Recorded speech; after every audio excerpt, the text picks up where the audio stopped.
পায় না। আরে বাবা, তাদেরই তো বাঁচাতে হবে প্রাণে। ঠাম্মা পাশের ঘর থেকে বেরিয়ে বলেছিল, হ্যাঁ তোরা আমাকে একটু কথা বলতে দিবি? তাহলে গলায় স্টেথোস্কোপ ঝোলার পর আমাদের চিনতে পারবে তো আমাদের এই ছোট্ট ডাক্তার নেই। সেই স্টেথোস্কোপের গাটা ঠান্ডা, ভাঙা চশমাটা চুল, হাসি মুখে মেয়েটা আজ ফটোর ফ্রেমে সামনে চলন্ত। টানা 36 ঘন্টা ডিউটি দিয়ে মুমূর্ষ রোগীর সেবা করে বন্ধুদের সাথে খাবার খেয়ে গলার স্টেথোস্কোপটা খুলে মেয়েটা ঢুকেছিল সেমিনার ঘরে। ভেবেছিল দু চোখ বুঝে একটু জিরিয়ে নি।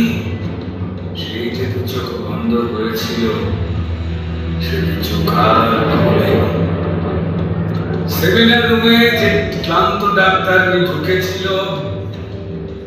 সকালে সে বেরিয়েছিল ক্ষতবিক্ষত বডি আর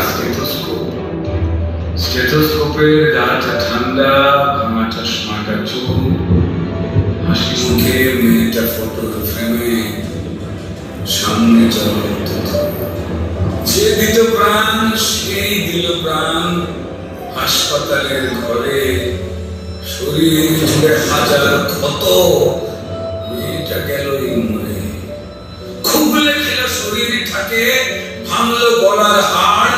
খুব লেগেছিল শরীরটাকে, ভাঙলো গলার হাড়।